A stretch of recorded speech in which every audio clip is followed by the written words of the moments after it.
अस्सलामुअलैकुम जी जनाब, कैसे हैं? कैसे रहे 2 दिन आपके बगैर किसके? तो यकीनन अच्छे नहीं गुजरे होंगे, तो भाई मुझे पता है, लेकिन मैं बिज़ी थी। तो आ चुकी हूँ मैं 58 एपिसोड के साथ। तो नावल रुख नशी राइटर एस्मा मिर्ज़ा नावल्स। तो बिना कोई टाइम ज़ाया करते चलते हैं किसकी तरफ। तो लेट्स स्टार्ट, बाकी बातें बाद में। पुत्र तू अभी तक यहीं है, आसिया कर लेगी मेरा बच्चा। तो हसीब के पास जाए से तेरी ज़रूरत होगी ना। लाइट वेटेड सादा सा प्लेन शलवार सूट में कलर्ड गोल्ड शेड बालों का मेसी बन बनाए वो आसिया के साथ किचन में मदद कर रही थी। जब साइमा जोहर की नमाज़ अदा करने के बाद वहीं चली आई, फौरी लपक कर बाहर के हाथ से डस्टिंग के लिए जकड़ा कपड़ा लेकर किचन डाइनिंग मेज़ पर रखा। आपको कैसे बताऊं कि उसका सामना करने से खौफजदा हूँ। वो जान इसे सब बता चुका होगा। बाहर के चेहरे का पीला पड़ता रंग देखती हूँ। उसका हाथ पकड़े बावर्ची खाने से बाहर लाई, उसके पास रहे और दोनों खुश रहो जा मेरा बच्चा। साइमा आंटी के इसरार पर बाहर ने जबरन से मुस्कुराहट दी और उनको देखती हुई वो बेडरूम की जानी बड़ी। लेट लेट कर थक जाने के सबब वो रूम में ही वॉक करता तो फैल से सारा मामला जान रहा था। उजान के इर्द-गिर्द रहना तुम इस बिगड़े शहर का कोई पता नहीं कब पटरी से उतरकर होनहार बन जाए। मैं नहीं चाहता वो किसी किस्म की मुश्किल में फंसे। ये जिम्मेदारी तुम पर है। डीआईजी मोहतरम की को कोई जवाब देने की ज़रूरत नहीं। अभी क्या पता असल मास्टरमाइंड वो ही हों। कल मैं आकर इनसे खुद जो कहना हुआ कहूँगा। फ़िलहाल 24 घंटे इन बदबख्तों को बहराम मलिक की गुमशुदगी के खौफ में सुलगने देना चाहिए। बाहर जब रूम में आई तो कानों में हसीब की स्पॉट आवाज़ पड़ी। तभी उसके कदम दरवाजे में ही थमे। चेहरा मुतगय्यरात का मस्कन बना। ठीक है, मुझे हर खबर देते रहना तो फैल। हसीब ने मुकाबिल को ताकीदन कहते कॉल काटी। जबकि वो बेइरादा पलटा तो नज़र दरवाजे में खड़ी बाहर पर गई। लम्हों में हसीब की आंखों में नागवारियत तो तलही सिमटी और तभी वो मुंह फेरता। इससे पहले कुछ देर सहन में ताज़ा हवा के हमरा वॉक करने जाता। बाहर ने उसकी राह में आते उसका मजबूत हाथ पकड़े रोका। छूना भी मत मुझे। हसीब ने उसके नर्म हाथ से अपना हाथ संगदिली से छुड़वाया। अपनी इस दर्जा बेवकूफ़ी पर बाहर की आंखों में वीरानगी के गहरे साए छाए। तो बता दिया तुम्हें उजान ने सब। हसीब बाहर की सोच से ज़्यादा नाराज़ था। हसीब वो हाथ बढ़ाकर उसका फेरा चेहरा अपनी जानिब मोड़ना चाहती थी, पर हसीब ने उसकी वही बाजू पकड़े अपनी तरफ खींचते झिंझोड़ा।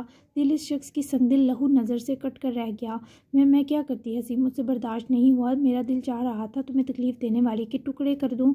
ये सब मुझसे इसी मोहब्बत ने करवाया जो मुझे तुमसे हो गई। प्लीज़ मुझसे नाराज़ मत हो। एक तुम ही तो हो मेरे। तुम भी रूठ जाओगे तो बाहर एक कैसे जिएगी। इससे पहले वो कुछ बोलता बाहर ने खुद कमज़ोर लहजे में अपनी गलती का इतराफ़ किया। हसीब इस बार पिघलना नहीं चाहता था क्योंकि वो लड़की से मारने निकल पड़ी थी। बाहर को कुछ होता तो जाहिर है ये हसीब की तकलीफ़ बनता। मोहब्बत नहीं है तुम्हें मुझसे, दोबारा तुम्हारी ज़ुबान पर यह जुमला ना आए। मोहब्बत होती तो तुम मुझे छोड़कर इस हबीज़ के पास ना जाती। वो तुम्हें मार सकता था, तुम्हारे साथ कुछ भी कर सकता था। एक बार भी तुमने मेरा नहीं सोचा कि मुझ पर क्या गुजरेगी। मेरे जज्बात व एहसासात अब भी तुम्हारे लिए वैसे ही बेवकूफ़ हैं बाहर। इसका एहसास करवा चुकी हो तुम। वो इससे जानलेवा हद तक बदगुमान था। जबकि बाहर ने खामोश तड़पती नज़रों से उसके हर शिकवे को सुना। क्या तुम्हें मेरे इस आदमी के पास जाने के पीछे मौजूद मकसद के बावजूद मेरी मोहब्बत नहीं दिखाई दी? मैं उसको सज़ा देने गई थी। तुम्हें तकलीफ़ पहुँचाई इसने तो कैसे बख्श देती। बचपन से बाहर एक सर्वाइवर बनकर रही जी है।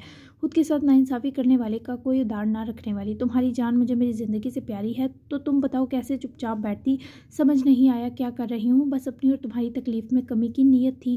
वो उसके पशेमान शर्मिंदा लहजे और रंदे अल्फाज से तकलीफ़ का शिकार था। मोहब्बत वाकई झुकाने में बहुत बुरी थी, लेकिन वो अब भी अपने मौक़िफ़ पर पहाड़ सा जमा था। और तुम्हारी ज़िंदगी सलामती मेरे लिए क्या अहमियत रखती है इसका भी तो तुम्हें एहसास था। ये तुम्हारे करने वाला काम नहीं था।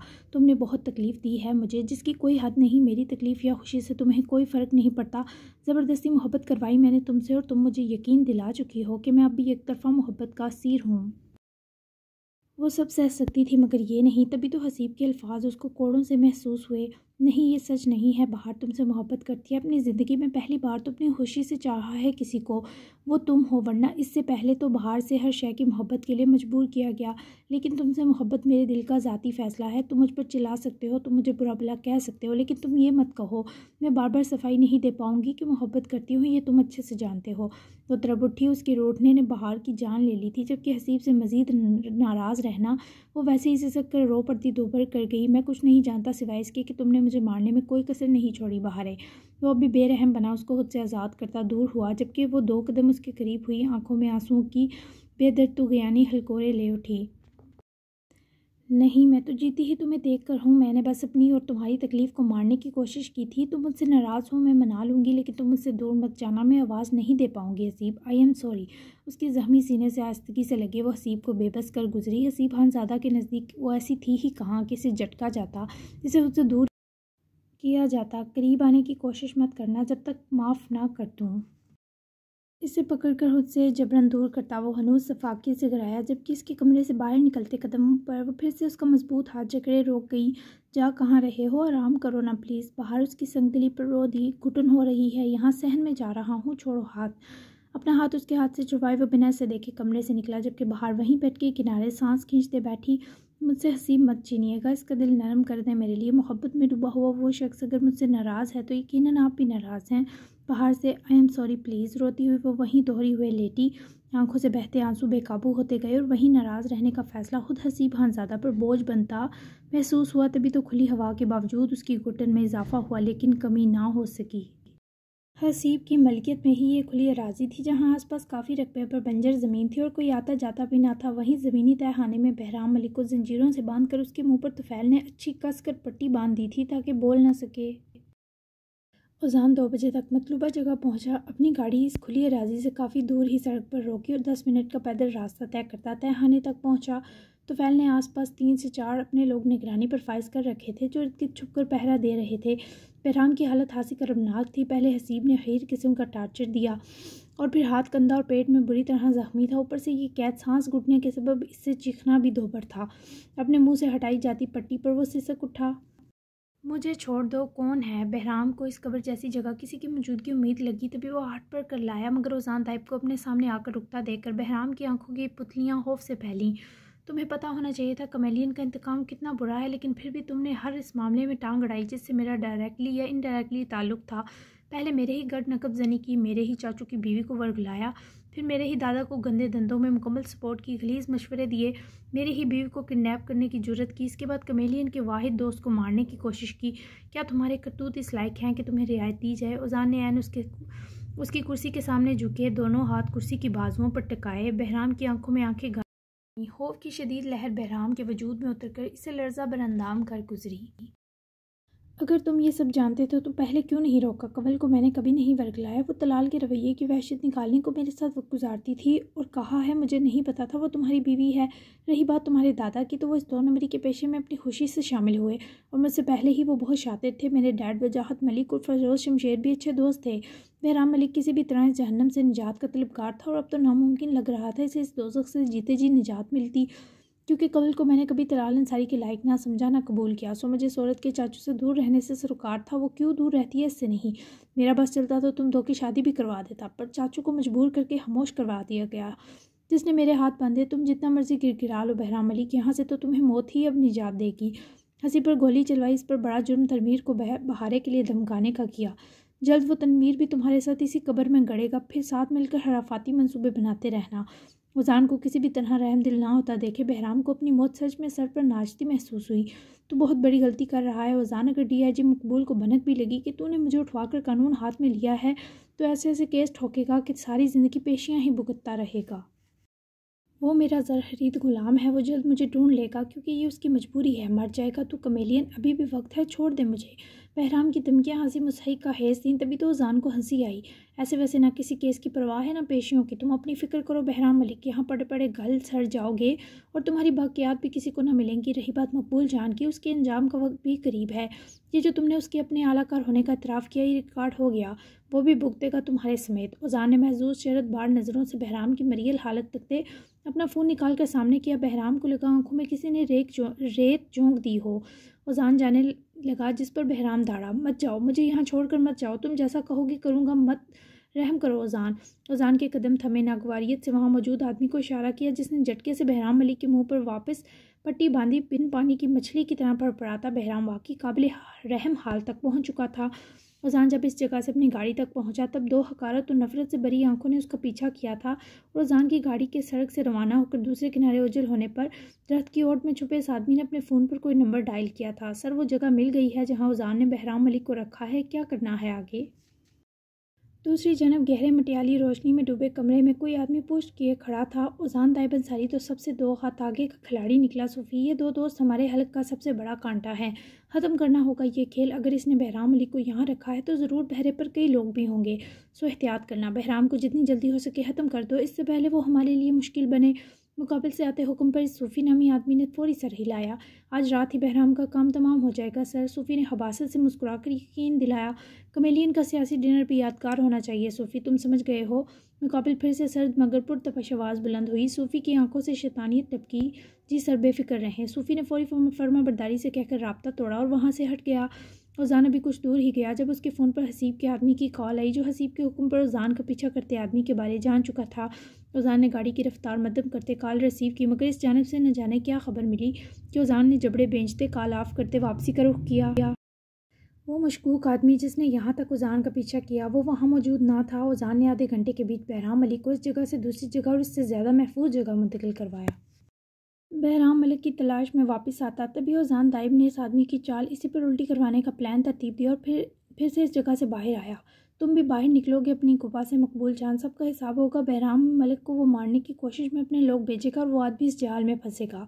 उजान ने खुद कलामी करते कदम वापस अपनी गाड़ी की तरफ बढ़ाए, जबकि अगर वो सूफी पकड़ा जाता तो उजान पर आई मुश्किल भी हट जाती। ये साफ वाजिया था। डीआईजी मकबूल जान के आर्डर पर तनवीर को फिरोज से रिमांड के बीच 5 मिनट की मुलाकात की इजाज़त मिली और ये एक तरह खुफिया तरीन मुलाकात थी। क्या मतलब? फिरोज़ के चेहरे का रंग किसी बात से फ़क हुआ। हाँ, सच कह रहा हूँ, वो कैसेट ही वाहिद सबूत थी ना, वो मैंने तल्फ करवा दी। अदम को अपने साथ मिला लिया। उजान ने जब वो झूठी कैसेट सुनी तो अदम को भी गुस्से से अपने फार्म हाउस से बाहर निकाल दिया। अब वो मेरे पास है, इसलिए तो घबरा मत। रिमांड के बाद तेरी रिहाई पक्की। वो मनहूस बहराम भी दिन दिहाड़े पता नहीं कहाँ दफ़ा हो गया। बहारे के साथ लंच था उसका, मगर बहारे तो अपने घर है। खबर मिली मुझे, लेकिन बहराम के बंगले में उसके तमाम आदमी मरे मिले। तमाम कैमरों की रिकॉर्डिंग भी गायब है। डीआईजी मकबूल जान ने मीडिया के साथ प्रेस कॉन्फ्रेंस की है कि जल्द बहराम की गुमशुदगी का मसला हल करेगा। फिरोज़ के दिमाग में जमाका सा हुआ। उसका दिमाग इस बात को सिरे से तस्लीम ही ना कर सका कि अदम उजान के साथ धोखा करके गया है। चेहरा लट्ठे की माने सफ़ेद पड़ा। वैसे तो तनवीर पाशा को फिरोज़ से आखिर नफरत थी, पर इस वक्त इसे गधे को बाप बनाना ही मुनासिब लगा। अदम उजान को कभी धोखा नहीं दे सकता। तनवीर, दुनिया इधर से उधर हो जाए भले, असल केसर कहाँ है? क्या तूने खुद असल केसर को तल्फ किया है? बता मुझे। फिरोज़ के हाथ पैर फुले थे, जबकि लम्हा भर इस दर्जा मखदोश इस्तफसार पर तनवीर के चेहरे का रंग सा उड़ा। नहीं, खुद तो नहीं किया, पर इस केसेट के टुकड़े देखे हैं। अदम ने कहा कि इसने खुद तोड़ी है। अबे अदम वाकई से धोखा दे चुका है। उसके भाई को अगवा किया था, जान निकली हुई थी उस बेचारे की। अगर इसने मेरे साथ कोई फ्रॉड किया तो भाई समेत वो भी मरेगा। तनवीर ने फौरी आंखों में आग भरी, जबकि फिरोज शमशेर को हनूस जान के लाले पड़े थे। मुलाकात खत्म हो गई है, तुम्हारी जा सकते हो आप। सिपाही की हाँक पर तनवीर हफीफ सा तल मिलाया, जबकि गज़ब तो फिरोज़ को भी चढ़ा। रिमांड पर है तो ये लोग जितना भी टार्चर दें, अपने किसी गुनाह का इतराफ़ ना करें। फिरोज़, तेरी ज़मानत करवा लूँगा, फिर दोनों मुल्क छोड़कर चले जाएंगे। तू जितना भी जहर लगे, पर तुझे इस वक्त मुश्किल में ये यार अकेला नहीं करेगा। ख्याल रखिए अपना, कोर्ट में मिलते हैं जल्द। तनवीर ने सरगोशी की सूरत तसल्ली दी और वहाँ से हट गया, जबकि फिरोज़ ने दोनों हाथों से सलाहों को जकड़े गैर मरी नुक्ते पर नज़र पत्थर की। अगर वो असली कैसे तल्फ ना हुई तो मेरी मौत पक्की है। या खुदा, मुझे उजान नामी अजाब से बचा ले। फिरोज़ के जिस्म का रुआं रुआं कांप रहा था, जैसे कोई ताकत उसके जिस्म से आहिस्ता आहिस्ता जान खींच रही हो।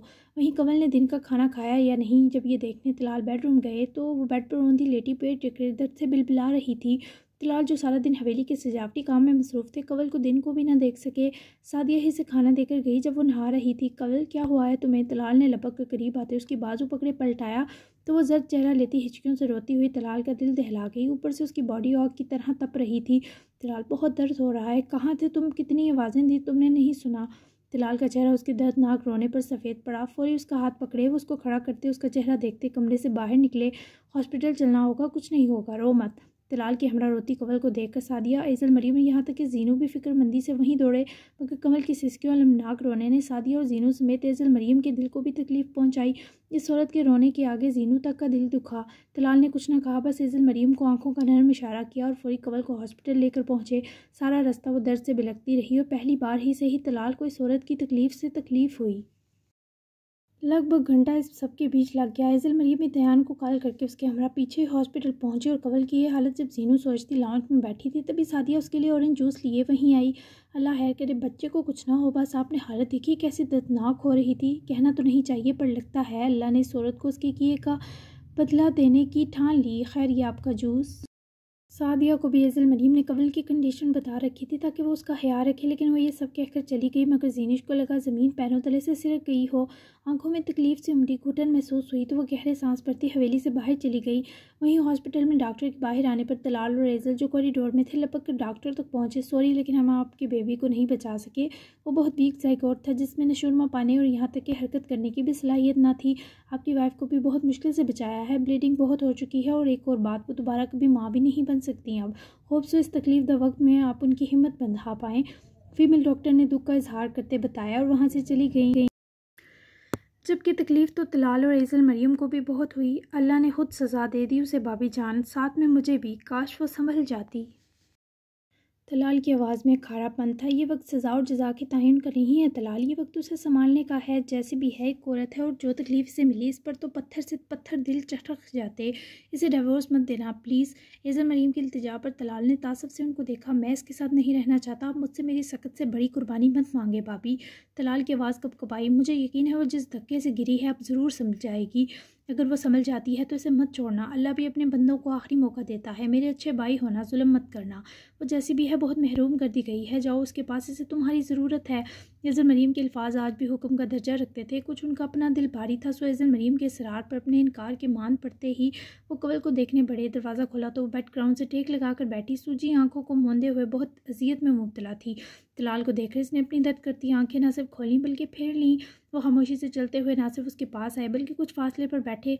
ख़त्म हो गई हमारे बीच सब बेहतर होने की उम्मीद। तुम दे सकते हो डाइवोर्स। अब मैं तुम्हें कुछ नहीं कहूँगी।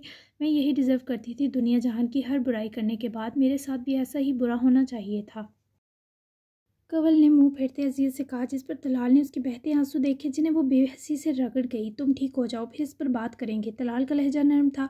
किसके लिए ठीक हूँ? अब डैड के किसी काम की नहीं रही, ना तुम्हारे लायक हूँ। सो खत्म करो यही बात और चले जाओ। मुझे अब किसी से ना कोई बात करनी है ना रिश्ता बनाना है। वो वाकई टूट चुकी थी। इसका सब कुछ लुट चुका था। हमेशा शैतानियत से भरी आंखें आज मातब कदे का रूप धारे हुए थी। तलाल अंसारी बेरहम होते तो शायद बात खत्म भी कर देते, लेकिन पहली बार कवल उनको इंसान दिखाई दे रही थी।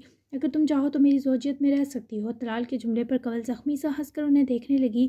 तरस खा रहे हो कभी माँ न बन पाने की? जो मुझे सज़ा मिली है तुम्हारी ही ख्वाहिश है, पूरी हो गई। तुम्हारी औलाद जन्म देने का शर्फ अलाया के पास था और देखो सिर्फ इसी के पास रहेगा। सारी ज़िंदगी तुमने मुझे अंगारों पर जलाया है और इसी धुएं से खाक खाते रहे। कभी मुझे बीवी नहीं समझा, कभी इंसान भी नहीं समझा। शायद इंसान तो मुझे मेरे बाप ने भी नहीं समझा, तो तुम कैसे समझते? तभी तो इंसानियत के दर्जे से मैं भी गिरती गई। आज एहसास हो रहा है कि बाहर क्यों नीम पागल हुई। अब शायद वो वक्त मुझ पर आने को है, लेकिन अब इस सब का क्या फ़ायदा? मेरी ज़िंदगी ख़त्म हो गई हमेशा के लिए। तलाल उसकी तकलीफ़ समझ रहे थे। वो जिस फेज़ से गुजर रही थी ये सब उसके सबब था, लेकिन सच ये था कवल की बर्बादी के पीछे भी तनवीर पाशा था, अपनी दोनों बेटियों की ज़िंदगी जहन्नम बनाने वाला। तलाल ने ज़रा करीब बैठते कवल की जब आंसू पूंजे तब वो दर्दनाक निगाह इस शख्स पर डाले मुस्कुराई। 13 सालों में आज पहली बार तलाल ने उसके आंसू पूंजे थे। मत रो कवल, मैं सब जानता हूँ। मेरा दिल कितना नर्म है इसका इल्म सबसे बेहतर तुम्हें है। अगर संग दिल होता तो 13 साल में कोई फ़ैसला ले लेता। मैंने हमेशा कोशिश की तुम इस फाकी की राह से हट जाओ, यहाँ तक कि अपनी अलाया से बेवफाई करते तुम्हें अपना आप ही सौंप दिया, लेकिन तुमने क्या किया? मेरी बेटी, मेरे बेटे से बढ़कर प्यारे भतीजे को मारने की कोशिश। मैं तुम्हें किस किस चीज़ के लिए माफ़ करूँ सोचना भी मुहाल है, लेकिन आज तुम्हारे ये निदामत भरे आंसू मुझसे देखे नहीं जा रहे। अभी भी वक्त है, तौबा का दरवाज़ा खुला है। अपने गुनाहों की माफ़ी मांग कर मेरा साथ पा सकती हो, लेकिन इसके लिए तुम्हें मुझे मेरी बेटी और मेरे दिल में मौजूद अलाया समेत कबूल करना होगा। इससे ज़्यादा मेरे पास अब रहम भी नहीं रहा। तुम फैसला कर लो, अगर मंजूर है तो ठीक, वरना तुम तलाक लेने में आज़ाद होगी। अपने मिजाज के बरक्स वो कमल को बहुत बड़ा फेवर देकर उठे और इस पर जरदा निकाल डाले। कमरे से जैसे ही निकले वो औरत अपनी न जाने किस किस हता पर फूट फूट कर रो पड़ी। एज़िल मरीम कमल के पास रुकी, मगर तलाल 4 तक वापस हवेली पहुंचे तो लान में ही जीनू इनसे हिसाब मांगने को आंखों में तकलीफ और गुस्सा भरे मौजूद थी। क्या वो आपकी बेबी की मम्मा बनने वाली हैं? झूठ मत बोलिएगा मुझसे। जीनू ने बहुत बर्दाश्त का मुजाहरा करते पूछा। नहीं जानती थी कि अगर इस शख्स ने हाँ की तो कैसे बर्दाश्त करेगी। बनने वाली थी लेकिन अब नहीं, कभी माँ नहीं बन सकती। वो कुदरत ऐसे भी मकाफात दिखाता है। ये सज़ा इसे नहीं मिली, ये सज़ा मेरी भी थी। ना तो मैं तुमसे नज़र मिलाने के काबिल हूँ ना अलाया से। तलाल के इंकिशाफ पर जीनू की आंखों में तकलीफ़ की ज़्यादती उतरी। खुदा गवाह था, इसने ऐसा भी कहाँ चाहा था। आपने ये मुझसे क्यों छुपाया? अगर वो प्रेग्नेंट थी तो उनको बंद क्यों करके रखा था? जैसी भी थी उनकी हालत का तो लिहाज किया होता। मुझे यकीन नहीं आता जिस शख्स ने इस घर में आते ही मुझे अपनी शफ़क़त का एक लम्स में आदी बनाया वो इतना बेरहम भी हो सकता है। आप अपनी इस बेवफाई का मम्मी को ज़रूर जवाब दे होते, लेकिन मुझे नहीं। मैं आपसे इस पर कभी ना रोती, माना शर्त रखी, लेकिन खुदा गवाह है वो ऐसी नहीं थी। आप अपनी औलाद के लिए बहुत अनलकी रहे, बहुत। जीनू की सिसकियाँ और रोना उसकी शिकायत तलाल की आंखों में नमी उतार लाई। मैंने इसे बंद किया, इस वजह से कुछ नहीं हुआ। वो इसी की मुस्तहिक थी। वो तो खुद इस बच्चे को मार देने के इरादे कर रही थी। तलाल से जीनू की बेरहमी देखी ना गई तो तड़प उठते सिसके, कैसे संगदिल लोग हैं आप और आपकी वो बेरहम बीवी, अनबिलीवेबल। वो सब पर फट पड़ी, दिल चाहा चीख चीख कर रोए। वो ऐसी ही है, वो शायद मुझे वक्त ने कर दिया। ये सब तुमसे इसलिए छुपाया क्योंकि डर गया था कहीं मुझसे मज़ीद दूर ना हो जाओ। बाबा की जान तो तुम हो, मुझसे मत रूठो मज़ीद। उसका चेहरा थामे इसको गले लगाना चाहते थे, पर इस वक्त वो अजीब वहशी हो रही थी। फौरी उनके हाथ झटके। मैं आपके करीब हूँ ही कब, नहीं हूँ जान आपकी। वो हनूज तड़पी हुई थी और अपना आप छुड़वा कर जब भागी तो बेध्यानी में वहीं आते ओजान से टकराई। ध्यान से ओजान ने नरमी से इसार कर संभालते रूबरू किया तो जीनू की नम आंखें देखकर परेशान हुआ। चाचू पर नज़र पड़ी तो वो भी अब दीदा थे। क्या कहा है आपने मेरी बीवी को? अजान ने खुद से लगाते हफ्की से चाचू को देखा, जबकि वो अजान का इजहार भी झटक कर रोती हुई हवेली की तरफ भाग गई। चाचू क्या हुआ है आपको? क्यों मातमी शक्लें बना रखी हैं दोनों बाप बेटी ने? मुझे लग रहा है शादी के घर नहीं किसी जनाजा गाह निकलाऊं। क्या मेरा दिल बंद करेंगे? ओजान को तपा देखकर तलाल ने टूटे बिखरे जुमलों में जब सारी बात बताई तो ओजान की अपनी आंखों में अफसोस और तकलीफ उतरी।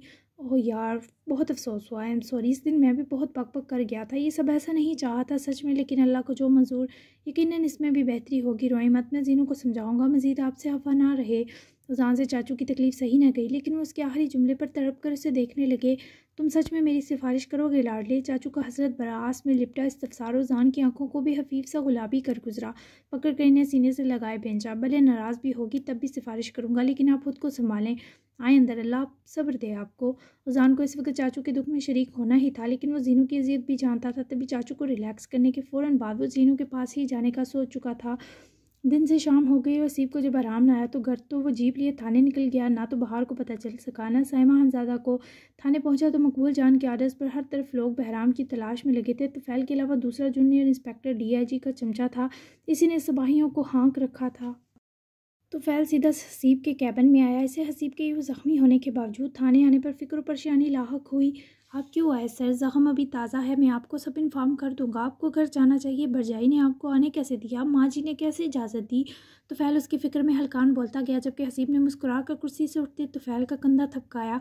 तो फैल मेरी बात गौर से सुनो। ये जो नवाज़ है इसकी हरकतें मशकूक हैं। DIG मकबूल का जासूस और मुखबर है। इससे अपने लोग और खुद को बचा कर रखो। किसी ने तो अजान का पीछा करके इस तहखाने तक रसाई पाई है ना।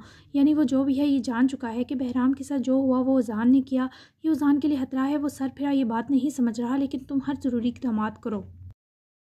आज उसका कोई सियासी डिनर है। मैं चाहता हूँ सिक्योरिटी फराहम करो उसे। उसकी बीवी को उसे ये बताया तो वो सिक्योरिटी लेने से इनकार कर देगा, मगर ये तुम भी जानते हो कि ओजान की जान इस वक्त खतरे में है।